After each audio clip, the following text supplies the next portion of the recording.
Bom dia, turma do 9º ano, tudo bem? Vamos aqui iniciar o nosso segundo semestre, né? Começando com a nossa terceira unidade. Felizmente, ainda não podemos voltar para as nossas aulas presenciais. Nossas aulas irão acontecer ainda virtuais, mas é tudo no comando de Deus. Quando Deus permitir, nossas aulas acontecerão na nossa escola, né?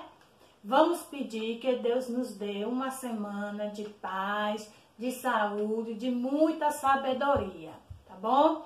Vamos lá para o início da nossa aula. Nossa escola aqui é a Escola Pequeno Príncipe. Iniciando com a nossa terceira unidade. Qual é o assunto? Primeiro assunto da terceira unidade, modernismo na arte brasileira. Hoje, segunda-feira, dia 27/7/2020. E o que foi esse modernismo? Esse modernismo inicia na Europa, compreendendo os movimentos da última década do século XIX e os movimentos de vanguarda. Os movimentos modernistas foram influenciados pelo contexto econômico, político, social e cultural de sua época. Foi caracterizado por avanços tecnológicos e pela visão de progresso de vanguarda, pelo clima de progresso e mudança. No Brasil, foi marcado pela chegada de milhares de estrangeiros e pelo progresso industrial.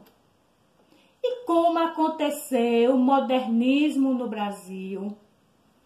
Iniciou-se a partir do posicionamento crítico com relação aos padrões e às convenções acadêmicas, na busca por novos sentidos para fazer uma obra de arte, na busca da verdade naquilo que se vê, no que é real, não importando se é belo ou feio, no seu cotidiano, nas questões sociais vistas como são, no rompimento com a arte clássica, iniciando uma pesquisa sobre a luz e a cor. Valorizou-se a liberdade de expressão artística. A obra de Picasso é primordial para o estudo do modernismo, pois rompe com a perspectiva e o uso de referências. Tudo isso causou na época um espanto para o público e marcou uma ruptura com a concepção sobre o espaço da pintura e das formas. Aqui, nós já vimos no semestre passado, está a obra de Picasso. Essa obra, na época, causou um grande espanto para a sociedade, porque estava acostumada até então àquelas obras, né, pintadas de acordo com era que a igreja queria, principalmente a igreja, né, porque era a grande influenciadora, né, dos artistas. E foi justamente no modernismo, com a chegada do modernismo no Brasil, que aconteceu a Semana de Arte Moderna de 1922, que ficou conhecida como a Semana 22. E quais foram as suas principais características? Vamos lá? Resultado de diversas movimentações no campo artístico e literário da época. Teve como principais artistas literários Mário de Andrade, Oswaldo de Andrade e Menotti del Pichia, aliada às exposições de Lazar Segal e Anita Malfaldi. Teve início uma movimentação de renovação estética nos campos da literatura, música, artes visuais e arquitetura, com o objetivo de expor novas possibilidades de concepções estéticas. O mecenas Paulo Prado foi uma figura importante na escultura e efetivação da Semana de 22. ele reuniu em sua casa artistas intelectuais que conceberam o formato da Semana de Arte Moderna. Ou seja, foi esse aqui, ó, o mentor, né? Paulo Prado foi o mentor da Semana de Arte Moderna. Em sua casa, foi lá que ele construiu essa semana juntamente com esses artistas que eu citei acima.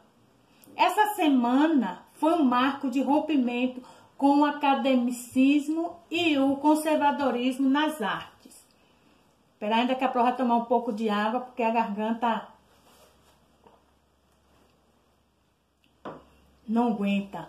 Objetivou-se na criação de novas formas de expressão que conjugavam as raízes da cultura brasileira e as novas proposições estéticas. Então, essa Semana de Arte Moderna, ela veio propiciar as culturas e as raízes que existiam aqui no Brasil. Porque até então, os outros artistas que aqui vieram, eles traziam influência de seus países, desmerecendo as culturas e as raízes que existiam no nosso país. Ele achava que o nosso país não tinha cultura nenhuma. Eles consideravam como algo morto, né? Esse período aconteceu entre 13 e 18 de fevereiro, no ano de 1922, no Teatro Municipal de São Paulo. Entre vários artistas que participaram da Semana 22, podemos destacar o seguinte: Di Cavalcanti, Anita Malfaldi, Victor Brecht, Heitor Villa-Lobos e Oswaldo de Andrade. Cada artista desse teve as suas características. Di Cavalcanti foi pintor, chartista, desenhista e escritor. Foi um dos principais idealizadores e organizadores da Semana 22.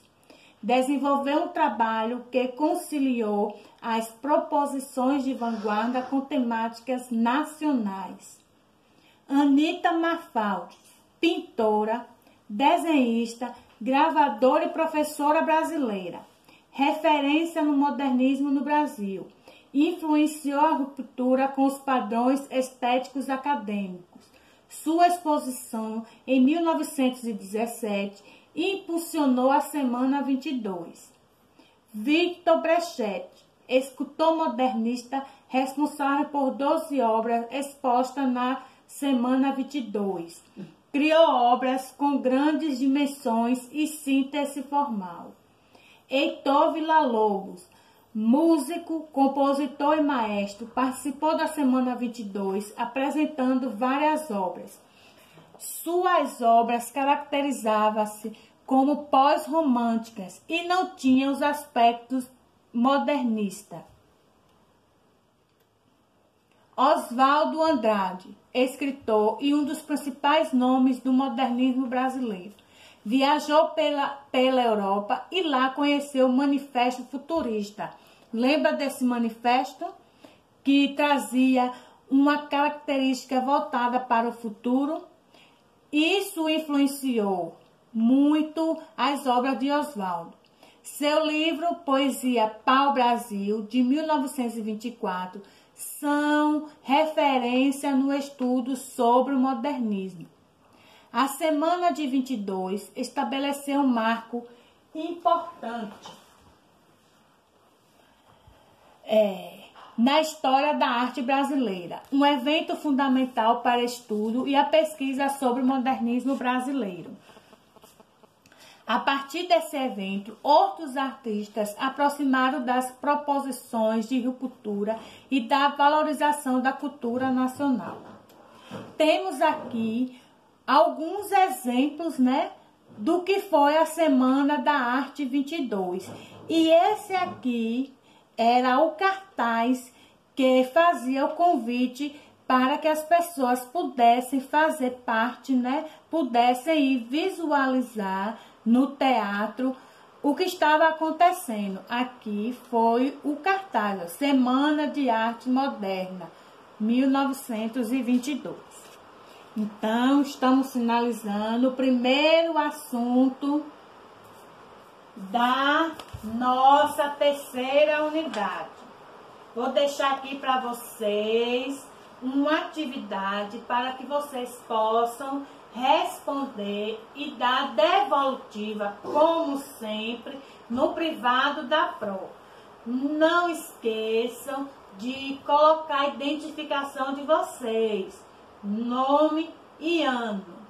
Essa devolutiva irá acontecer das 8 às 10, com exceção daqueles alunos que os pais levam o celular para o trabalho. Então, esses alunos irão fazer a devolutiva até às 17 horas. Não esqueçam de fazer essa devolutiva, porque isso foi um fator que ocasionou algumas notinhas, né, não muito boas nas médias da primeira e da segunda unidade. Para aqueles alunos que não têm o livro, como é que faz? Pede para o colega postar a atividade e aí vocês irão escrever tanto as perguntas quanto as respostas no caderninho de vocês, ok?